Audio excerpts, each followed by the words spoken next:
francesa hasta que se independizó en 1960. El idioma oficial es el francés y los grupos rebeldes, como vemos, son los yihadistas de Mujao y los islamistas Tuareg de Ansar Din, vinculados a Al-Qaeda. Es por la peligrosidad de estos grupos que el gobierno de François Hollande decidió apoyar al presidente que le solicitó la ayuda al gobierno de Francia. Sí, en cuanto a que la intervención tendría como único propósito defender, digamos, inversiones de empresas francesas en Mali, si bien esos intereses obviamente existen. Primero, Francia tiene más inversiones en casi cualquier país de la región que en Mali, pero en segundo lugar no es el único país occidental que tiene inversiones en Mali, sin embargo es el único que está realizando operaciones militares. También tiene que ver con el hecho que fue la potencia colonial y que se le solicitó explícitamente su intervención por parte del gobierno de Mali, ¿no? Pero digamos, creo que es mezquino decir que todo se reduce a eso. De hecho, por eso Francia está pidiendo ayuda de sus socios de la OTAN y estos no están brindándola. Pero además por eso Francia está diciendo que su intervención es por tiempo limitado. El problema de Mali es el típico problema de los ejércitos politizados, que están mucho mejor preparados para dar golpes de Estado, cosa que hicieron en marzo del año pasado, que para pelear guerras, porque de no haber intervenido Francia, la capital habría caído en poco tiempo. Además de que estaba yo leyendo que muchos de los armamentos que quizás tienen estos grupos fueron proporcionados por la propia Francia tiempo atrás. O sea, es irónico que ahora están luchando contra porque son grupos que están bien armados. Como vemos, también están causando violaciones a los derechos humanos en el norte del país. Bueno, estos grupos tienen una serie de fuentes de abastecimiento y financiamiento que involucran a potencias occidentales de manera directa o indirecta. Por ejemplo, algunas de las armas las habrían comprado a milicias libias que las recibieron fundamentalmente de Francia y que las utilizaron para derrocar al régimen de Gaddafi, pero que luego fueron puestas en el mercado negro a disposición del mejor postor. Pero además se calcula que los grupos islamistas radicales del norte de Mali en los últimos años habrían obtenido hasta 250 millones de dólares en rescates por secuestros, ¿no? Rescates a cambio de la liberación de los secuestrados. Y esos secuestrados eran en su virtual totalidad ciudadanos europeos. Entonces, a veces los propios gobiernos europeos han pagado rescates por sus ciudadanos, contribuyendo a financiar al grupo al cual ahora quieren destruir a través de una intervención militar. Muy bien, ahora nos vamos a la India. Miles de personas han protestado en Goa por un nuevo caso de violación, esta vez contra una niña de 7 años en los baños de su colegio. Solo la palabra monstruo puede caber en la descripción de un hombre que se atrevió a violar a una indefensa pequeña. Y es que en la India parece que nada ni las propias leyes de su país inmuta a esos hombres capaces de ultrajar a un grupo de mujeres y mucho menos a una menor de edad. En menos de un mes este es el tercer caso. Se trata de una niña de 7 años de edad que salvajemente fue ultrajada en los baños de su colegio en el estado de Goa. Su agresor habría sido un hombre de 20 años de edad. Miles de personas han protestado nuevamente en ese país, sacando a relucir de nuevo la indignación en las calles de Nueva Delhi y las vigilias en todas partes. Se sabe que la pequeña luego del ataque fue trasladada a un hospital cercano y que ahora se encuentra en su vivienda. El hecho ocurre a pocas semanas de una violación colectiva de una joven de 23 años de edad que luego falleció por la agresión. Esa semana también se registró otras 2 violaciones, una de ellas fue luego colgada en un árbol. Muy bien, que es lamentable el poco valor que puedan tener para algunas personas la vida y dignidad de la mujer en la India, como vemos en el caso de la primera chica que murió luego de las graves heridas que sufriera tras una violación colectiva.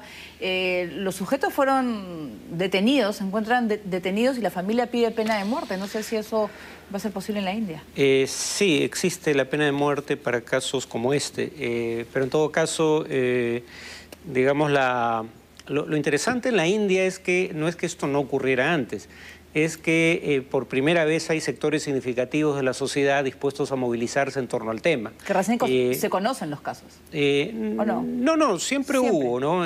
Pero digamos, el punto es cuando la sociedad o un sector de la misma llega a decir basta, no vamos a seguir tolerando esto por más tiempo. En el caso de la India esto parece tener que ver con, digamos, el crecimiento de una clase media profesional. Habría que recordar que el caso que digamos, concitó la atención mundial era el de un estudiante de medicina, ¿no? Son gente de clase media que es más sensible frente a este tipo de problemas. Entonces, en muchos países donde los estados no están haciendo su tarea, la sociedad hace dos tipos de funciones.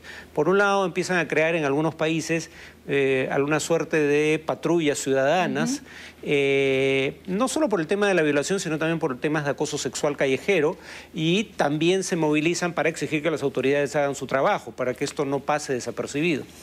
Muy bien, ahora nos vamos a Siria. Una fuerte explosión de la Universidad de Alepo, la segunda ciudad más importante, dejó al menos 15 personas fallecidas, mientras que en Israel el ejército mató a un joven palestino durante un enfrentamiento cerca a Ramallah.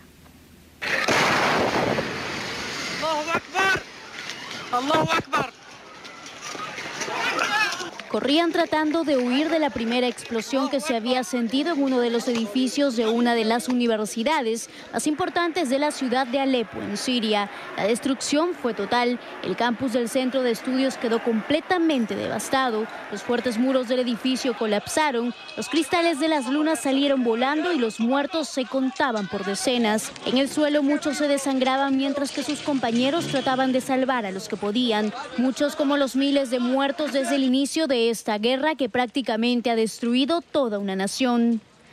Algunos activistas en Alepo dijeron que las explosiones fueron provocadas por un ataque del gobierno, mientras que la televisión estatal acusó a terroristas, un término usado a menudo por Damasco para referirse a los rebeldes, de disparos de 2 proyectiles hacia la universidad. En un principio se habló de 12 muertos, pero el conteo ya ha sumado hasta el momento a más de 80 víctimas. El edificio más afectado ha sido el de la Facultad de Arquitectura. La Universidad de Alepo ha sido escenario de varias protestas contra el régimen del presidente Bashar al-Assad, cuyas fuerzas controlan la parte de la ciudad en que se ubica. Y en Israel, otro país que por largos años mantiene conflictos internos, un joven palestino de 17 años de edad murió en la localidad de Cisjordania, próxima a Ramallah, al recibir varios disparos dirigidos por el ejército israelí. Samir Awad murió al poco tiempo de llegar al hospital con 4 heridas de bala en la cabeza, el pecho y 1 en la pierna. Él estaba en camino a la escuela porque tenía un examen. Después de media hora me llamaron y nos dijeron que mi hermano estaba herido. Al parecer, el joven habría estado envuelto en medio de protestas de un grupo de estudiantes que comenzaron a lanzar piedras contra los militares, quienes respondieron a balazos. En Budrus, como en otros pueblos palestinos, los habitantes se manifiestan periódicamente en contra del muro israelí cerca de Cisjordania. En esa misma localidad, el ejército de ese país mató el pasado sábado a un palestino de 21 años de edad cerca de Hebrón cuando trataba de entrar de forma ilegal. Muy bien, acá hay 2 puntos que podemos tocar. Esta explosión en Alepo, en la universidad de la segunda ciudad más importante de Siria. ¿Cómo va el conflicto? Porque, no sé, se conocen pocas y ya informaciones, o ya no hay tanto interés al respecto. Bueno, y hay carnicerías tan sin sentido que ya nadie sabe quién fue el autor material de las mismas, ¿no? En este caso, porque la universidad está en la zona de Alepo controlada aún por el gobierno, se pensaba que habrían sido los insurgentes, que sí han utilizado métodos terroristas en el pasado, o incluso se habría hablado en algún momento de un misil tierra-aire de los insurgentes que se desvió por una falla técnica y cayó en la universidad, pero ningún grupo insurgente que habitualmente reivindican sus acciones reivindicó esto, y más bien han surgido videos que mostrarían que aviones del gobierno serían los que habrían atacado esta universidad. En el caso de Palestina, el ejército israelí jamás ha usado armas de fuego contra manifestantes judíos, incluso si esas manifestaciones resisten violentamente a la autoridad, a las fuerzas militares israelíes. Entonces, lo preocupante aquí es que se utiliza armas de fuego contra manifestantes desarmados. Eso es cerca, ese es Ramallah. Es territorios palestinos ocupados por Israel. Y luego de estos asentamientos que formaron los propios palestinos y que luego fueron desalojados, ¿no?, por los israelitas. Claro, que en ese caso, a diferencia de los asentamientos formados por colonos israelíes, era formado por los propietarios del territorio en cuestión, ¿no? Muy bien, ahora nos vamos, seguimos con Israel. Shelly Yashimovich se ha convertido en la candidata que podría dar la sorpresa en las elecciones de este 22 de enero, aunque no tiene el apoyo de la izquierda. La líder del Partido Laborista es la principal rival del primer ministro Benjamín Netanyahu. Los esfuerzos de la izquierda en Israel no están logrando convencer al electorado frente a los desafíos que tiene el Estado judío en el ahora convulsionado Medio Oriente. Ante ello ha aparecido una ex famosa periodista que se postula como candidata a primera ministra. Se trata de Shelly Yashimovich, que tras rejuvenecer el Partido Laborista aspira a dar una sorpresa de dimensiones bíblicas si se convierte en la primera jefa de gobierno tras Golda Meir. Ella se basa casi en exclusiva en la agenda social, pero los sondeos le dan el segundo puesto al laborismo entre 17 y 20 escaños, una cantidad muy inferior a lo que podría conseguir la lista derechista de Benjamín Netanyahu. La izquierda israelí se ha suicidado. Durante años han sido cuestionados no solo por las fuerzas israelíes de derecha, sino también la realidad del Medio Oriente. Nunca aceptó el reto. No es casual que de los 3 partidos de centro-izquierda que Netanyahu planea integrar en su coalición, Yashimovich sea la última opción, o quizás la imposible. El líder del Likud es un firme defensor del libre mercado y la mínima intervención del Estado. Sin embargo, Shelly ha rescatado del olvido el concepto socialdemocracia, exigiendo una mayor intervención estatal y la lucha sin cuartel contra lo que llama el salvaje capitalismo de Netanyahu y los poderes económicos. Yashimovich es hija de supervivientes del Holocausto y entre sus planes está acercarse al centro y, por ejemplo, intentar captar electores del Likud decepcionados con la lista derechista conjunta con Avigdor Lieberman, el canciller israelí que dimitió por denuncias de fraude. Estamos frente a una campaña feroz de la derecha y los ultrasortodoxos que buscan dibujar a la izquierda como algo muy negativo. Sin embargo, la estrategia de Yashimovich no ha tenido mucho éxito. Tras ser castigada por la izquierda en los sondeos, dio un paso al frente. Sentenció que el Partido Laborista formará el gobierno o estará en la oposición y que no piensa formar parte de un gobierno derechista como el de Netanyahu, favorito para ganar las elecciones del 22 de enero. Muy bien, vamos a comentar con Farid un poco más de Shelly Yashimovich. Ha sido periodista, ahora líder del Partido Laborista. ¿Realmente tiene opciones? No, lamentablemente para su partido, probablemente para cualquier perspectiva de paz en la región, no.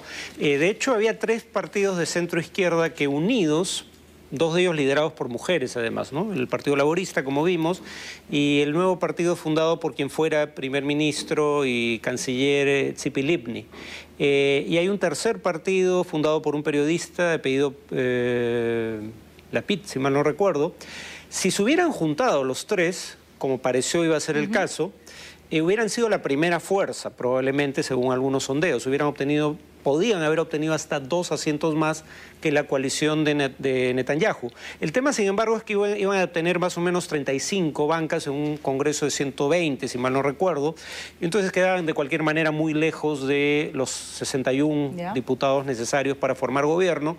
No hubieran tenido aliados obvios. Netanyahu podría haber quedado con un par de congresistas menos, pero con fuerzas a su derecha, con mucha mayor representación electoral, y por ende Netanyahu de cualquier manera hubiera tenido la primera opción de formar gobierno. Pero esta coalición ni siquiera se ha constituido. Luego entonces la centroizquierda va dividida y ya era débil electoralmente y dividida no tiene mayores posibilidades de éxito. Muy bien, ahora vamos a seguir con los Estados Unidos. El León Leyson, el último sobreviviente de la lista de Schindler, falleció en la ciudad de Whittier, California. Leyson tenía 83 años y sucumbió a un cáncer en el sistema linfático. Nació el 15 de septiembre de 1929 en Narevka, un pueblo de Polonia muy cerca de la frontera con la otrora Unión Soviética. Pocos días antes de cumplir 10 años, las tropas alemanas invadieron el país, dando inicio, como sabemos, a una de las peores tragedias de la humanidad. Fue capturado por las fuerzas de ocupación y tuvo que realizar trabajos forzados. Sin embargo, llamó la atención del empresario alemán Oskar Schindler, quien puso al pequeño en su lista cuando tenía 13 años. De esa forma pasó a ser uno de los 1.200 judíos salvados del Holocausto por el empresario alemán.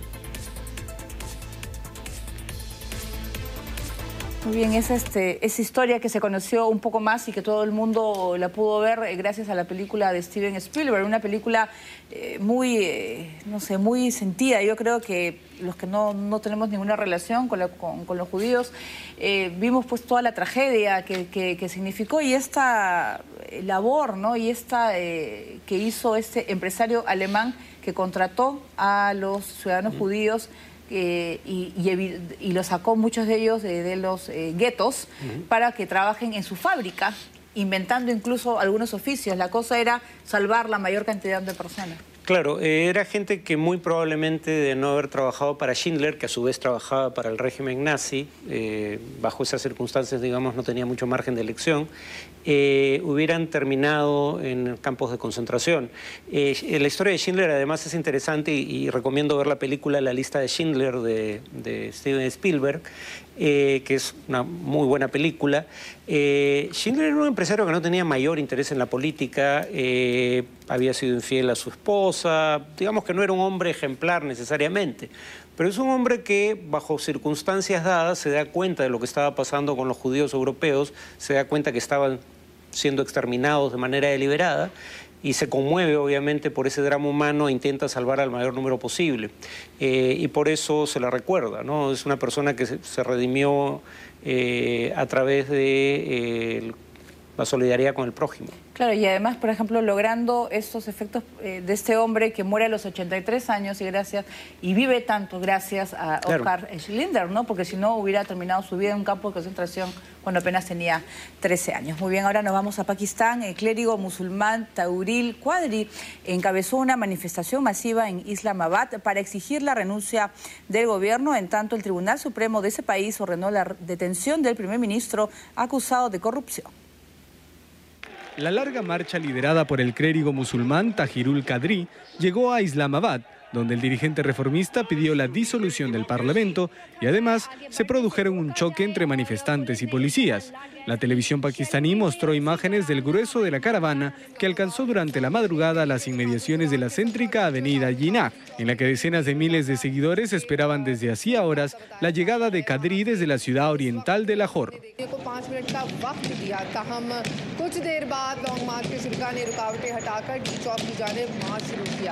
La protesta tuvo como objetivo lograr una regeneración democrática en el país y aunque se desarrolló de forma pacífica, se produjeron algunos enfrentamientos entre manifestantes y la policía. El hasta hace poco conocido Qadri anunció al llegar a la capital que la larga marcha ha acabado y ahora empieza la revolución y dio un ultimátum al gobierno: disolver el Parlamento Federal y las asambleas regionales. Esta marcha del millón de personas busca reconstruir la democracia. Esta es una marcha de la democracia, una marcha de la anticorrupción y de la restauración del Estado de Derecho. Entre referencias a la Plaza Tahrir, foco de la Revolución Democrática en Egipto, Qadri pidió a los concentrados que no se disuelvan hasta que no se dé respuesta a sus demandas.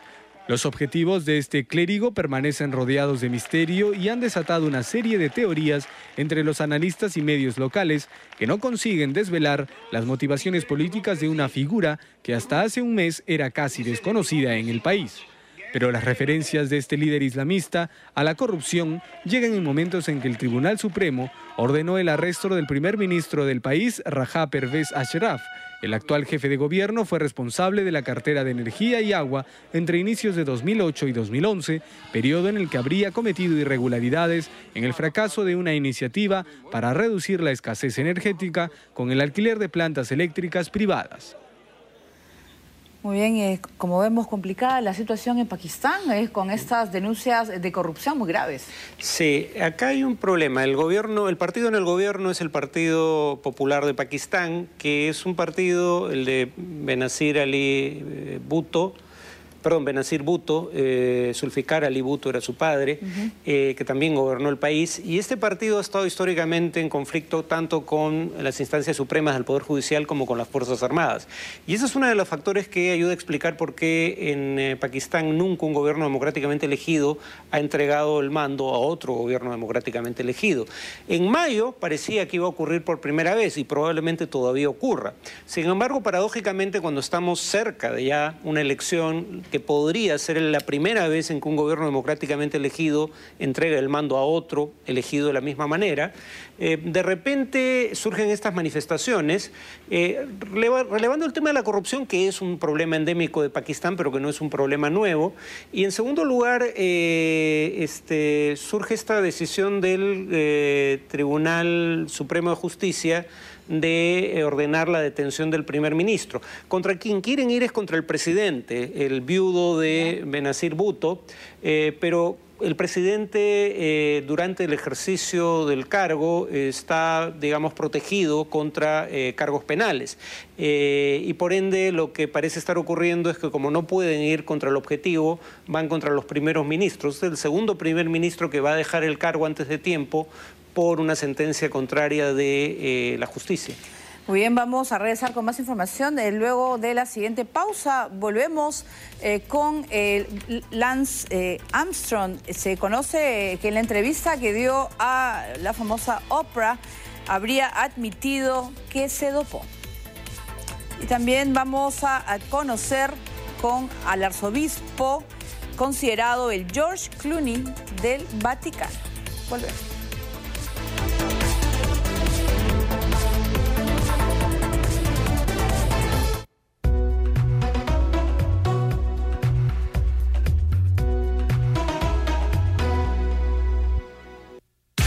El escape perfecto para ti y tu familia es Fantasy Park. Desde hace 18 años, divirtiendo a todos y en todo lugar. Fantasy Park, siempre sano, seguro y diferente. Escápate a Fantasy Park. Este jueves en Umbrales. En algunos raros casos, los objetos del pasado nos ofrecen la posibilidad de ver el pasado, de literalmente ponerlos en los ojos de las personas que habitaron el pasado y que representaron el entorno, el mundo en el que vivían. Mi nombre es Luis Jaime Castillo, soy profesor de arqueología. Hoy en Umbrales desarrollaremos el tema que hemos llamado Modelando el Mundo, representaciones arquitectónicas en el arte precolombino. Umbrales, este jueves a las 4 de la tarde, solo por TV Perú. Mucho más que ver. Hola, soy Gina Parker y quiero invitarte a que sintonices Sin Barreras, un programa creado para promover la inclusión y la participación de las personas con discapacidad en nuestro país. Sin Barreras, todos los sábados a las 7:30 de la mañana. Recuerda que solo TV Perú tiene mucho más que ver. Estamos viendo TV Perú Mundo.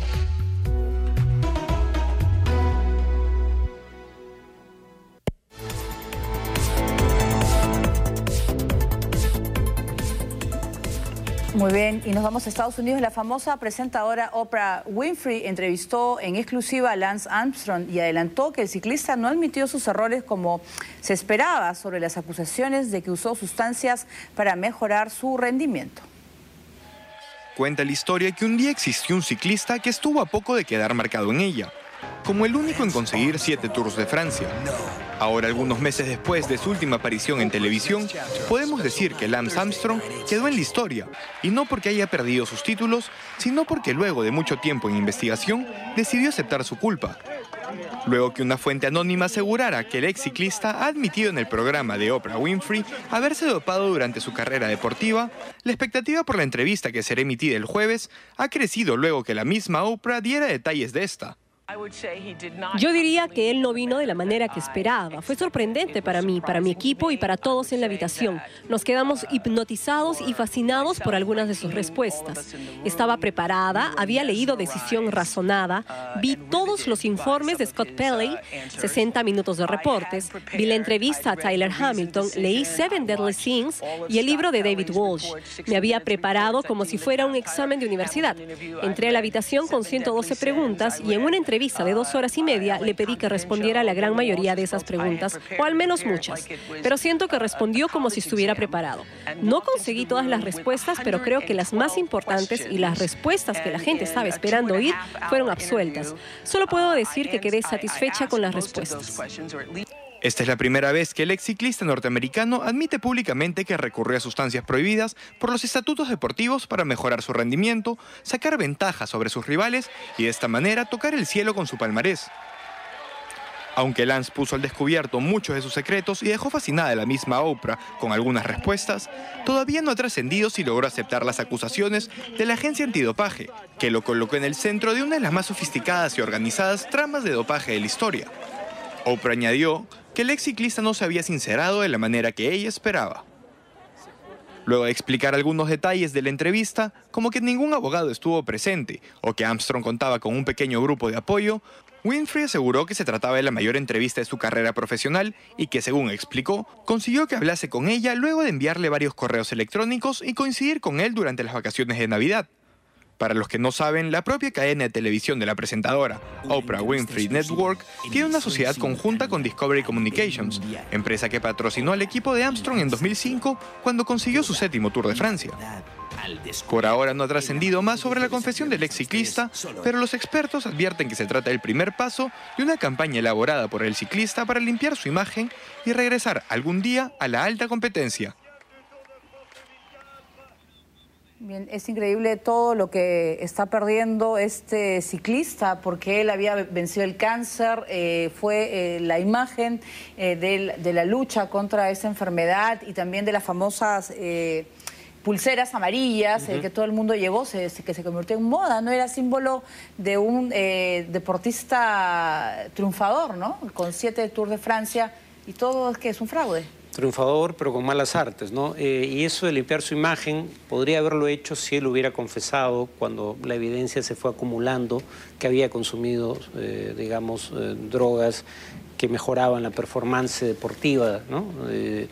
Pero no lo admitió hasta esta entrevista, aparentemente, y todavía está por ver si en la entrevista lo admite, pero la evidencia contra él parecía francamente abrumadora. Es difícil pensar que tanta gente se puede haber confabulado para urdir una trama que no existe, sobre todo porque, digamos, hay incluso evidencia de compra de las sustancias, hay doctores que lo asesoraban en cómo doparse de manera que fuera difícil de rastrear la presencia de la droga en el organismo. Era todo un aparato muy bien montado para doparse sin ser detectado. Y hay una gran cantidad de testimonios al respecto. Entonces, que lo negara persistentemente cuando ya le habían retirado los 7 Tours de France y se había determinado que efectivamente lo había hecho, francamente parecía necio, y que lo admita ahora yo no sé si haga mucha diferencia. Bueno, por lo menos quizás uno pedir perdón también a todas las personas que creyeron en él y que lo vieron como un ídolo. Bien, ahora nos vamos a Italia. Un arzobispo ha sido considerado como el George Clooney del Vaticano por la famosa revista Vanity Fair. Se trata de George Ganswaite, es secretario personal del Papa y ha sido bautizado también como el Bello George. Veamos. La revista Vanity Fair, en su edición italiana, dedica su portada al secretario personal del Papa, el arzobispo alemán George Ganswaite, bajo el título «Padre George, ser bello no es un pecado». El semanario repasa la vida de este hombre que de jovencito llevaba el pelo largo y le gustaba Pink Floyd, que fue ordenado sacerdote en 1984 y que sigue siendo un buen jugador de tenis y un gran esquiador. Incluso fue profesor y que hoy, a sus 56 años, no solo recibe cartas de amor, sino que está considerado una pieza clave dentro de la Santa Sede. La revista resalta en el resumen una frase del secretario de Benedicto XVI cuando recibió un premio y con la que resume sus obligaciones. Personalmente veo mi papel o servicio al pontífice como un cristal. Más limpio está, más alcanza su objetivo. Tengo que dejar entrar al sol y cuanto menos se vea el cristal mejor. Si no se ve nada, quiere decir que desarrolla bien su trabajo. Vanity Fair agrega, aparecerá siempre menos, pero siempre tendrá más poder. George Ganswaite, bautizado como el George Clooney del Vaticano, nació en Alemania el 30 de julio de 1956. Desde que en el 2005 Benedicto XVI fue elegido papa, Ganswaite desempeña el puesto de secretario personal del pontífice. En diciembre fue nombrado prefecto de la Casa Pontífica y arzobispo titular de Urbisaglia, y hace apenas unos días fue consagrado arzobispo por Benedicto XVI. Muy bien, ha sido la poderosa revista Vanity Fair que lo ha catalogado como el Clooney del Vaticano, por supuesto, por sus características físicas, ¿no? Y por el gusto por Pink Floyd, probablemente, pero no creo que tengan nada más en común. Cuando a Clooney se le pregunta por qué no se dedicó a la política, porque le interesan tanto los temas políticos, hace campaña, por ejemplo, por el tema de Darfur en Sudán, él dice que después de todas las drogas que consumió en su vida, le pareció una mala idea, y él es partidario, por ejemplo, del matrimonio homosexual. Así que el parecido, digo, está en lo físico y en el gusto por Pink Floyd. En cuanto a Vanity Fair, es una revista que no es femenina per se, en el sentido de que la compran hombres y mujeres, pero tiene un público mayoritariamente femenino, pero que no cae en ninguno de los estereotipos sobre las llamadas revistas para mujeres. No es sin ánimo de menoscabo, digamos, no es Vanidades o Cosmopolitan, es una revista de mucho más vuelo. Claro, tiene muy buenos reportajes, ¿no? Y muy buena fotografía, así que es recomendable. Muy bien, nos vamos a Egipto. Un accidente ferroviario dejó 19 muertos, mientras que en Suecia una mujer robó un tren vacío que manejó hasta estrellarlo contra un edificio cerca a la capital, Estocolmo. El accidente se produjo cuando 2 vagones de tren se salieron de la vía en la estación de Abu Ruba, situada en la localidad de Guandilla, 18 kilómetros al sur del Cairo. Según los primeros reportes, se supo que al menos 19 personas murieron y 107 resultaron heridas. El tren transportaba reclutas del ejército egipcio. Vi a un colega cuya pierna estaba muy herida. Luego todos caímos y ya no lo vi, no sé si estará vivo. Ese es el tercer accidente y todos llegan antes, hasta ustedes, menos los paramédicos. ¿Dónde está el nuevo régimen? Unas 66 ambulancias se trasladaron hasta el lugar del suceso para evacuar a las víctimas, cuya cifra aún no es definitiva y podría aumentar en las próximas horas. Sobre la causa del siniestro, se supo que el accidente se produjo al separarse del resto del convoy por motivos aún desconocidos. Los accidentes ferroviarios y de tráfico son muy habituales en este país debido al mal estado de los vehículos y las carreteras, la imprudencia de los conductores o la mala señalización de las vías. Y en Suecia, una trabajadora de limpieza consiguió robar un tren que se encontraba vacío en una estación y lo condujo hasta un suburbio de Estocolmo, donde descarriló y se estrelló contra un inmueble de apartamentos. La mujer fue la única que resultó herida. Las autoridades dijeron que la mujer robó el tren de 4 vagones en una estación ubicada en las inmediaciones de la capital. Se desconocen los móviles de la mujer, que trabajaba para una empresa contratada por el operador de trenes para realizar operaciones de limpieza. Bien, ahora nos vamos a Estados Unidos. Como parte de su responsabilidad social, una conocida marca de gaseosa lanzó una campaña publicitaria para combatir la obesidad en ese país. Coca-Cola lanzó una campaña en la televisión por cable de Estados Unidos destacando sus esfuerzos en la lucha contra la obesidad, ya que la multinacional empresa de gaseosas se enfrenta a una creciente presión de los gobiernos locales y los críticos. El anuncio menciona que la marca vende bebidas sin calorías, trabaja para producir un mejor sabor de edulcorantes y ha introducido los tamaños más pequeños del mercado. También recuerda a los espectadores que todas las calorías cuentan, no importa de dónde vienen, ya que si se come y bebe más calorías de las que se quema, aumentará de peso. De otro lado, Coca-Cola es un gran patrocinador de los Juegos Olímpicos y otros eventos deportivos. Gastó $610 millones en publicidad en 2011. De tal manera, la empresa intenta concientizar a los consumidores sobre la importancia de la alimentación baja en grasas y calorías, aunque suene contradictorio por el producto que ofrece. Muy bien, realmente es increíble el consumo de gaseosas en los Estados Unidos. Tú que has vivido allá, la cantidad de los vasos gigantescos. Es el país con el mayor consumo per cápita del mundo. Qué barbaridad. Pero si no me equivoco, el segundo es México. Es un país latinoamericano que también tiene un serio problema de obesidad. Pero tienen que hacer algo y ellos se tienen que comprometer por esa lucha contra la obesidad en los Estados Unidos y en el mundo también. Sí, pero si la Coca-Cola quiere hacer campaña contra la obesidad, debería sugerir que no tomen su producto, por lo menos no la Coca-Cola normal, tal vez la Coca-Cola cero, porque francamente las gaseosas no son precisamente un punto a favor de una dieta saludable. Muy bien, mejor agua. Sí. Bien, ahora nos vamos a Estados Unidos. Una réplica de la ciudad de San Francisco fue hecha con mondadientes. Veamos. Una maqueta en la ciudad de San Francisco, en Estados Unidos, es la última obra del artista estadounidense Scott Weber, quien invirtió largas jornadas en el trabajo durante 35 años para ver culminada su réplica. Para dar forma a esta maqueta, Weber utilizó 100.000 palitos de dientes. El artista puso especial atención en los detalles de los comercios, el puente y las tradicionales calles de esta ciudad. En el video se puede ver un tour por la ciudad hecho con una pelota de ping-pong. El artista comentó que los mondadientes llegaron de diferentes partes del mundo. Esta asombrosa obra ha sido bautizada con el nombre de Rodando por la Bahía. Scott no descartó que su estructura escriba su nombre en los récords Guinness. Bien, ahora nos vamos a Ucrania. Ha sorprendido el nacimiento en cautiverio de una rara camada de cachorros de tigre de Amur. Una rara camada de tigres Amur nació en el zoológico de Yalta, en el sur de la región ucraniana de Crimea. 3 de los felinos con rayas de color naranja y negro nacieron este mes, pero solo 2 de ellos han sobrevivido. Los cachorros de un padre y una madre bengala Amur fueron llevados para recibir atención por el personal del zoológico inmediatamente después de su nacimiento. El nacimiento de tigres Amur en el zoológico de Yalta es siempre un acontecimiento grande y significativo. Son muy raros y el nacimiento de cada bebé es una suma importante al intento de preservar a estos maravillosos animales. La colección más grande de los tigres Amur se encuentra en el zoológico de Yalta. Hay más de 20 de ellos y los animales viven y tienen una gran demanda principalmente entre los zoológicos europeos. Estos pequeños cachorros de tigre irán a un zoológico en Hungría por un intercambio. Actualmente los cuidadores están alimentando a los recién nacidos en una fórmula especialmente elaborada para ellos. Tigre de Amur, también conocido como tigre siberiano, es el mayor subespecie de tigre. Su hábitat natural se encuentra al sureste de Rusia y norte de China. Muy bien, qué tiernos estos pequeños tigres. Con eso nos vamos a despedir y los dejamos con un video musical, una canción interpretada por los niños sobrevivientes del colegio Sandy Hook a un mes de la tragedia Over the Rainbow, que se la dedican a sus compañeros desaparecidos. Nos vemos.